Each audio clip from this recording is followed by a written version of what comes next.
he would speak of them as being like part way around the circle.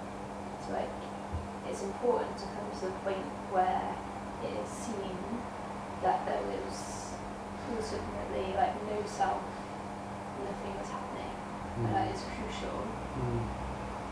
But I've heard him and many other teachers say that is not where it ends.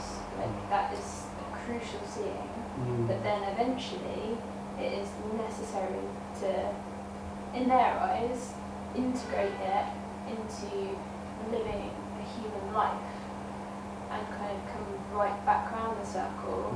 So to go from, I see that also my ultimate nature is that of no self, and then to come back around to seeing, and yet I seem to be living a human existence, and to kind of reclaim that and live a normal human life where we don't have to speak in sort of altered language, or like that can be useful at a certain time, but eventually to kind of drop that.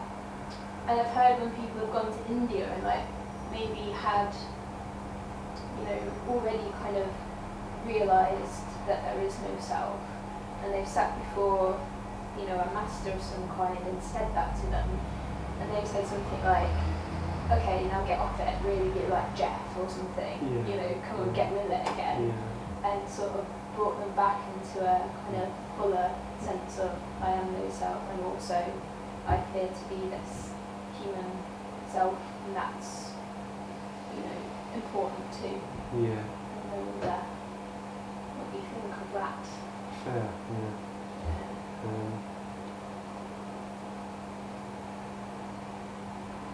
thanks for sharing that.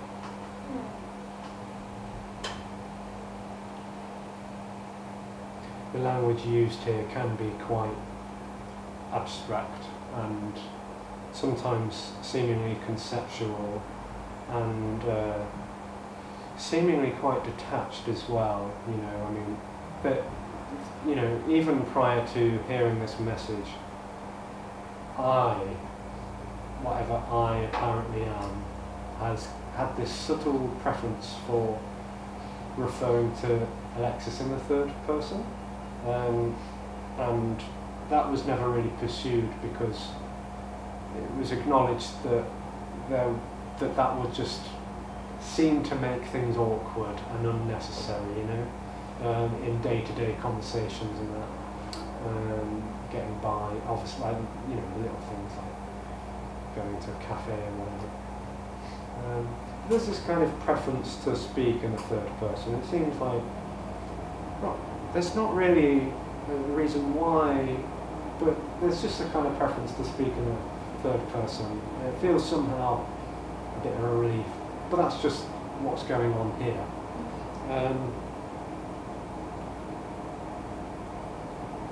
So it sounds like what's being shared there and suggested, and by those people who either call themselves teachers or other people call them teachers, is not quite the same, and that's okay. That's what it is.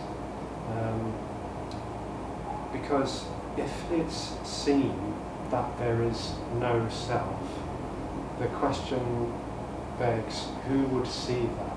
Who would see that there's no self? So it was mentioned a couple of weeks ago by someone here. Sorry, no. It was mentioned by me or Alexis. That this seeing through kind of takes place, and someone, only apparently, quite rightly pointed out on the comments that seeing through isn't quite right. It's not. It implies that someone is seeing. It implies that a subject is seeing through, and that's, as far as this is concerned, duality. If there's someone seeing through themselves, they've turned that self into an object that they are seeing through. And to teach someone how to do that, and to teach someone how to integrate that, is also duality, which is why this message can be quite provocative and radical, because it's saying that non-duality can't be taught. To teach something implies that there's someone who feels incomplete and can be taught how to be or feel complete, and that's projecting an end goal and a starting point and a journey, and so that's why it's called a message or a suggestion.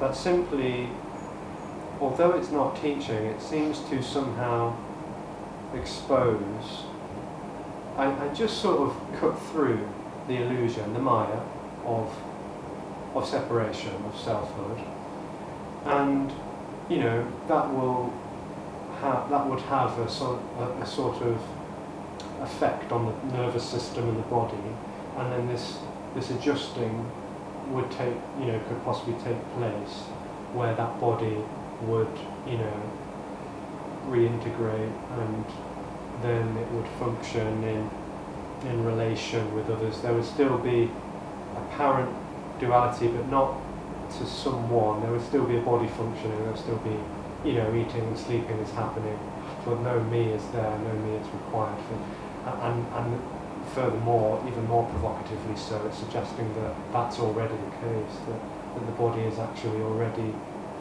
feeding itself and sleeping and replenishing energy, and getting on a yoga mat or a cushion, meditating, breathing. The sense of me claims that and makes it its own and says, I'm doing this, I'm choosing to do this, and I'm choosing to go in this direction. And the message sort of, it can seem to allow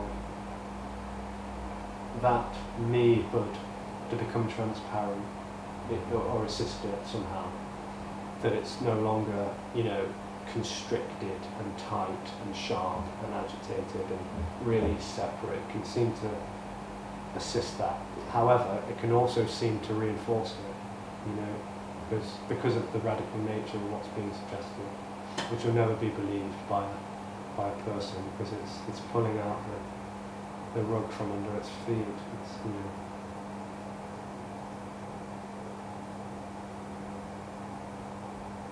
it's quite a long answer. You can see how that runs.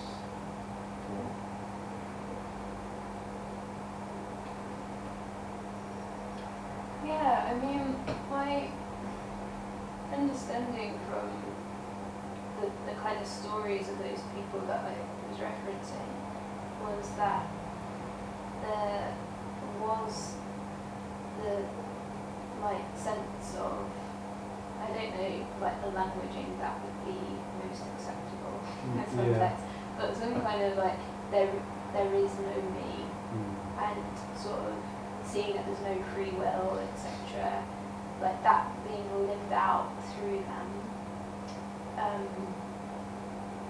And then at a certain point still coming to a meeting with someone who seems to know that too, and then saying that is still part of the story, and from where you are right now, it seems like everything, but that's because you haven't gone beyond it yet.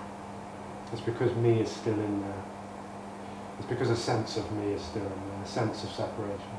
That, I don't think that's what they were saying. They were saying the kind of sense of no me is, in a way, still part of the journey, even though at the time seeing, or that being seen through seems to be the end of it all. And what they were saying was that no, that is still just part of it, and it's hard to see that at the time when you're in it, that the reclamation of the humanity, and if you acting out the self, is also part of a kind of maturing of it, which I think is very different from a lot of what what Neo-Advaita teachers say.